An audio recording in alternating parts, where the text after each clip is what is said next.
Bienvenidos a un capítulo más de No la vio venir a la Santa. En esta ocasión, pues tenemos la historia de Óscar García Guzmán, un chico que estudiaba psicología y pues que aparentemente era una persona tranquila, normal, pero que no lo era, ¿verdad?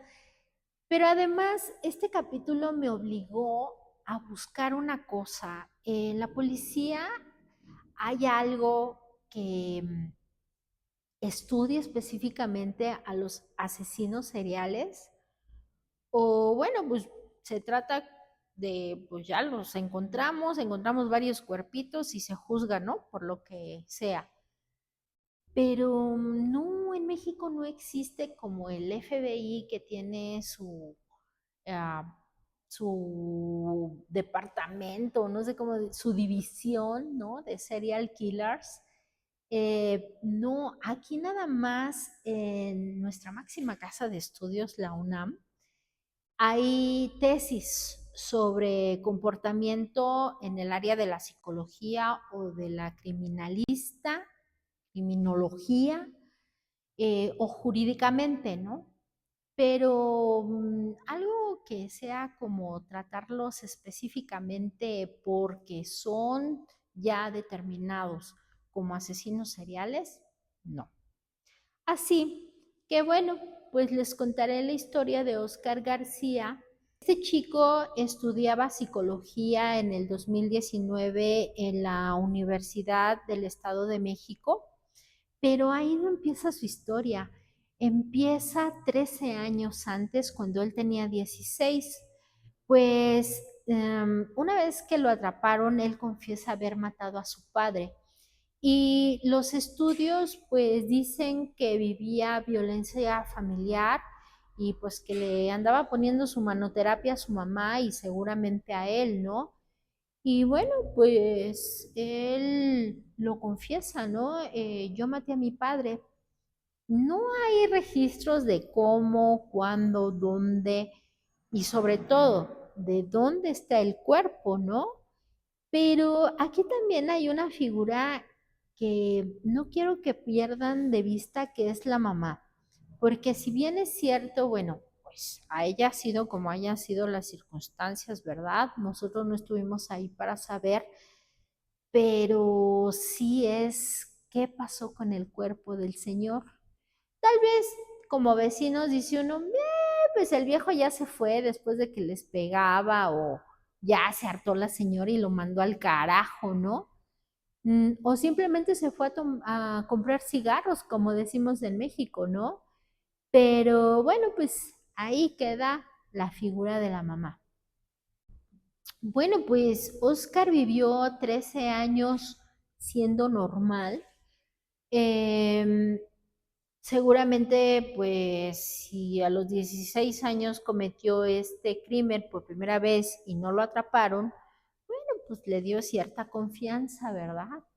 Pero en el 2018, un año antes de ser atrapado, sucede algo que llama la atención. Una de sus compañeras, bueno, levanta la mano y dice, oye, este tipo me drogó y quería abusar de mí, ¿no? Me invitó a su casa, fui a su casa, algo me puso y bueno, pues yo pude salir de ahí, de esa casa, huyendo, hablé a compañeros, le hablé a la mamá de Oscar. Una vez más, la figura de la mamá, ¿no? Bueno, también llama la atención que después de este suceso, la mamá de Oscar se va. Si bien es cierto, Oscar ya con 29 años es dependiente económico de su mamá.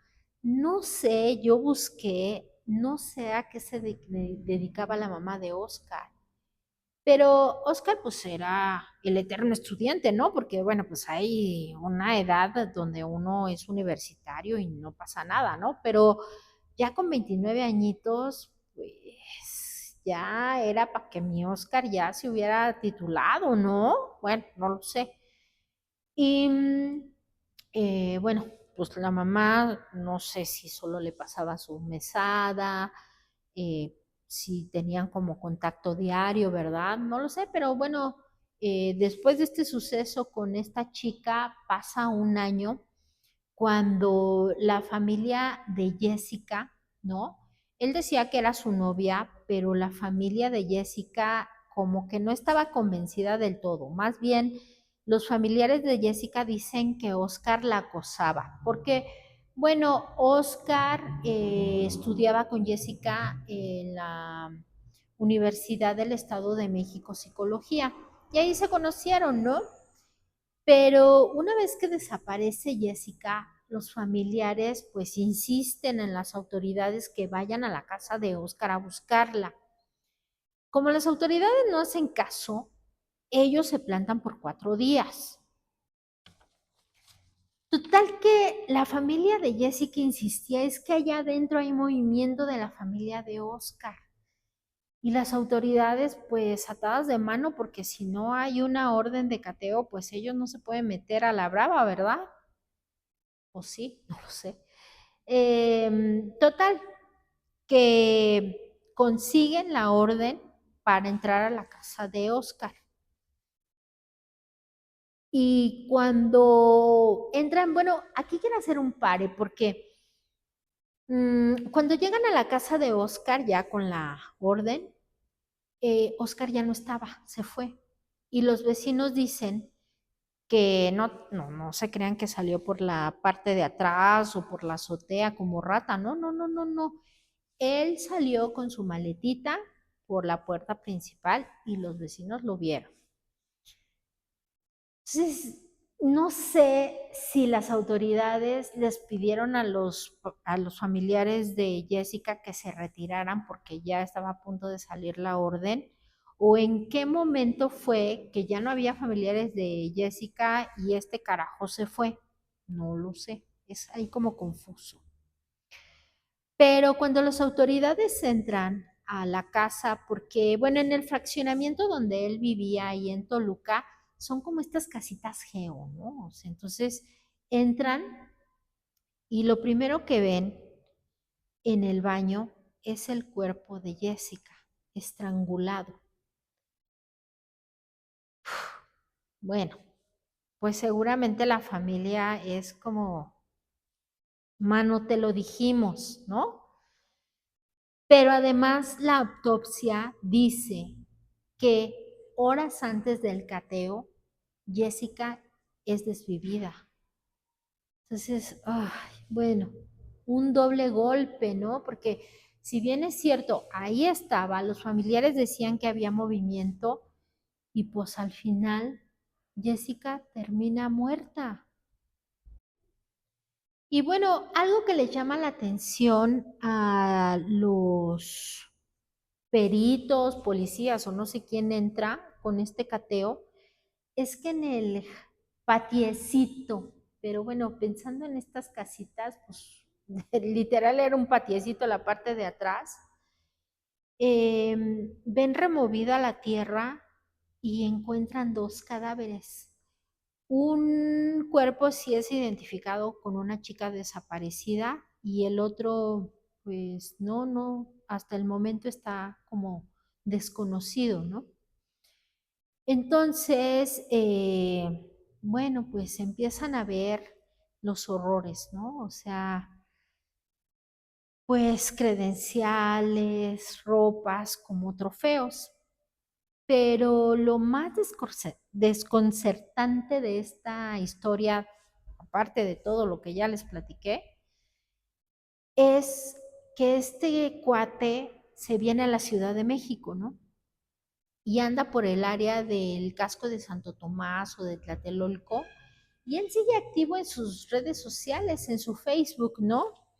Dice, gracias por dejarme escapar, ¿no? Burlándose de las autoridades. Y luego pone, para atrapar a un asesino serial, debes de pensar como uno.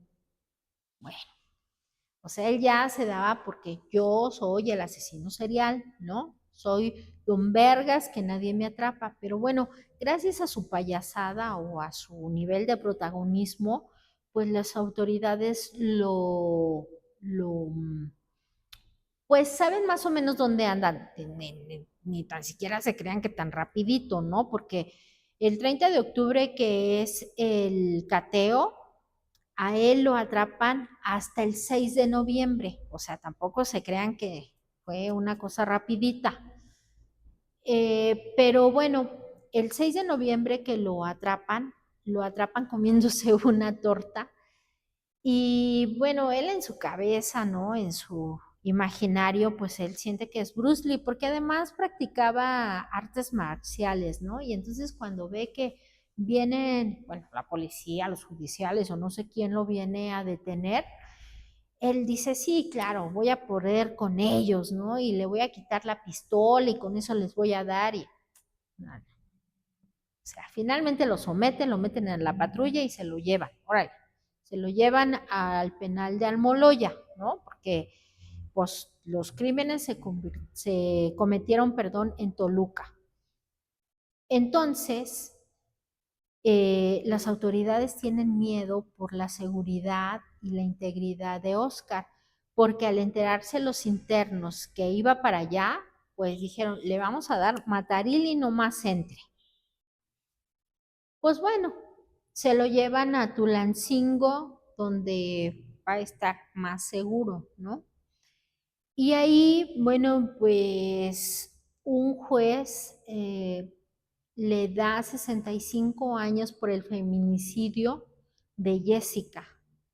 Y bueno, pues quedan pendientes, ¿no? Los otros juicios sobre los otros cuerpos y, bueno, para empezar, el asesinato de su padre, ¿verdad?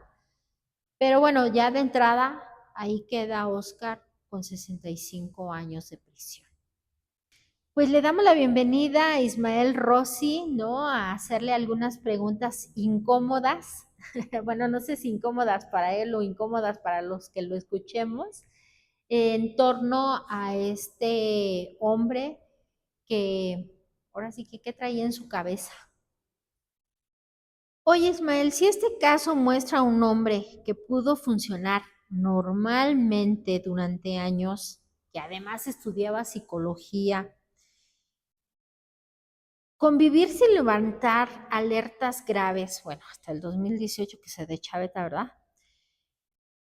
¿Qué tanto de lo que llamamos vida funcional es en realidad una máscara que no sabemos detectar todavía? ¿O sí la detectamos o no se puede detectar?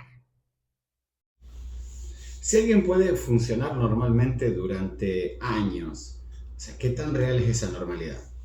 Bueno, a ver, la mayoría de nosotros asociamos peligro con comportamiento extraño, es decir, como si fuera alguien exótico con situaciones evidentes de comportamientos fuera de lo normal. En realidad, alguien peligroso no necesariamente tiene que verse raro.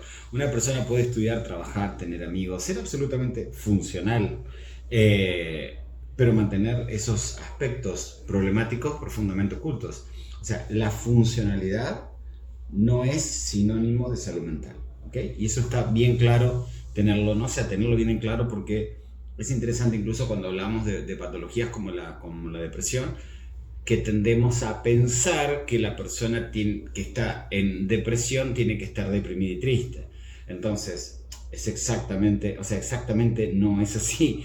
O sea, no necesariamente tiene que ser así. Entonces, de hecho, algunas personas aprenden a construir una versión socialmente aceptable y esconden conflictos profundamente mucho más complejos. Entonces, la pregunta importante no es si alguien parece normal, sino que existe coherencia entre lo que muestra y cómo se relaciona realmente con los demás.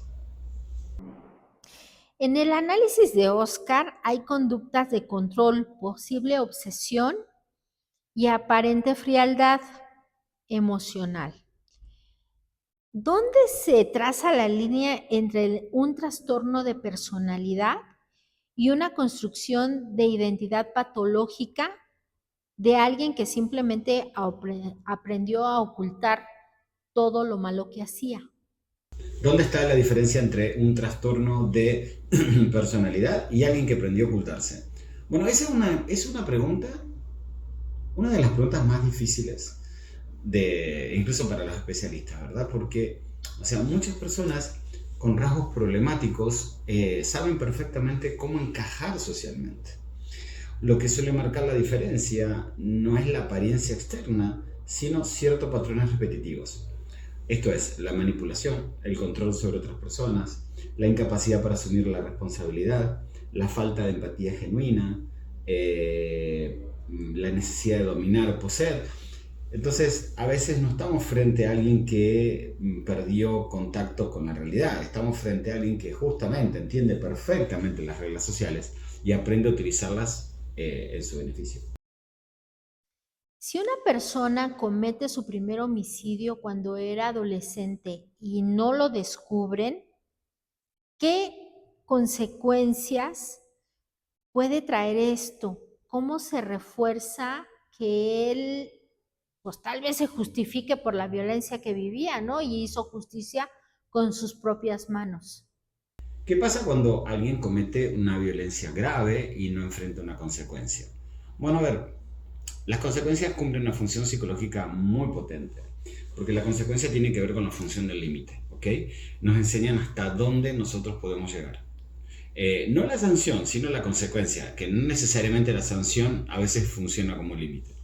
Entonces, a ver, cuando una conducta es extremadamente grave, no recibe consecuencias, pueden ocurrir dos cosas. La primera es que disminuye el miedo. Es decir, la sensación de que hacer eso ya no me da miedo. Y la segunda, justamente, tiene que ver con la sensación de poder. Es decir, puedo hacer absolutamente cualquier cosa. Entonces, no significa que toda persona que va de una consecuencia se va a volver más violenta. Pero, o sea, justamente me parece que resaltar la ausencia de consecuencias hace que la dinámica de poder se ponga, no vamos a decir a favor, pero opere de otra manera en la persona que es quien comete esta lesión grave. Y si lo llevamos al término político, recordemos que no sé, hay países que han invadido a otros y no han tenido absolutamente ninguna consecuencia. Han sacado presidentes de un país y no ha habido ninguna consecuencia, ¿ok? O sea, y si nos ponemos mundialistas, el mundial pasado se expulsó a Rusia por estar en guerra y este año se expulsó a alguien. ¿Qué pasó este año? Entonces, digo, el poder se retroalimenta malamente de la ausencia de límite. Obviamente los medios de comunicación lo empezaron a llamar el monstruo de Toluca, ¿no? Pero reducirlo a monstruo, ¿qué pierde el análisis psicológico cuando el público necesita una explicación moral en lugar de dar una explicación clínica? Llamarlo un monstruo ayuda o dificulta entender el caso. A ver, los seres humanos necesitamos explicaciones simples a veces para poder tener una aproximación a la realidad. La palabra monstruo es una construcción que hacemos de algo que no podemos entender, pero que de alguna manera, al no poder comprenderlo en su totalidad, diseñamos un significante que engloba todos nuestros miedos, ¿ok? Encierra todos nuestros miedos y se lo colocamos a algo que de por sí tiene apariencia horrible, es detestable, condensa todos nuestros miedos, todos nuestro lado oscuro, ¿no? O sea, se lo proyectamos a una figura y se lo colocamos a alguien, evidentemente. Pero a veces, o sea, el hecho de entender que algo es un monstruo, no nos podemos a pensar de cómo este otro se construyó en una sociedad que fabrica monstruos. Entonces estos monstruos probablemente no lo sean como tal, sino sean producto de una sociedad, de una cultura que produce, crea y recrea este tipo de personas que por más que nos parezcan sumamente ajenas, cuando lo vemos en perspectiva resulta ser estadísticamente significativo que en determinado tipo de culturas monstruosas aparezcan monstruos. Si alguien puede mantener una vida aparentemente normal, ¿no? Mientras comete crímenes, la pregunta incómoda aquí es, ¿Qué tan confiable es el comportamiento cotidiano como indicador de salud mental o peligro real? ¿Qué tan confiable es el comportamiento cotidiano para determinar el peligro? A ver, la mayoría de las personas cuando salimos a la calle actuamos de forma automática, es decir, ponemos un piloto automático y entonces saludamos, trabajamos, estudiamos, o sea, parecemos educados, nos comportamos con el resto y casi como de forma automática, como si fuera autónomos, ¿no? Como autómatas, ¿no? Como si fuéramos pequeños robots respondiendo. Pero en realidad a veces hay cuestiones muy chiquitas, muy íntimas, que sí existen señales. Ahí sí, pero hay que aprender a verlas. Por ejemplo, conductas obsesivas, control excesivo, celos extremos, acoso, incapacidad para aceptar un rechazo. O sea, pequeñas cositas, microviolencias cotidianas que suelen aparecer, pero hay que estar entrenado para poder verlo. En casos como estos, la narrativa pública lo convierte rápidamente en el monstruo, ¿no? Desde tu perspectiva clínica, ¿ese concepto ayuda a entenderlo o en realidad nos impide ver los mecanismos psicológicos reales que producen estas personalidades? ¿Qué pierde la psicología cuando todo se reduce a era un monstruo? O sea, no es que la psicología perdemos la capacidad de utilizar la psicología para poder entenderlo, porque estamos construyendo una figura literaria para explicar un fenómeno psicológico. Entonces ahí es cuando estamos en un problema, porque estamos usando una figura, ya digo, literaria, mítica, mitológica, que sirve para dar cuenta de alguien que en realidad opera bajo mecanismos de violencia, obsesión, control, deshumanización, impunidad. O sea, esas son las palabras que quedan atadas y invisibilizadas por la cuestión monstruosa. Es decir, si alguien es un monstruo, es una desviación, es una anomalía y lo vemos como algo que no debería existir. Algo monstruoso es una deformidad. Pero ya sabemos quiénes hemos estudiado este tipo de comportamientos y ustedes mismos lo pueden ver en cualquier, pueden hacer su propia estadística. Pregúntense por qué hay determinados monstruos que aparecen en determinadas culturas y esas monstruosidades no aparecen en otras. Porque las culturas producen, generan, fabrican sus propios monstruos. Es decir, no es una deformidad, es una consecuencia de un sistema que produce y reproduce ese tipo de sujetos. ¿Ok? Entonces, no es un monstruo, no es una deformidad, no es una anomalía. Forma parte del tipo de sujetos que crea y recrea una cultura determinada.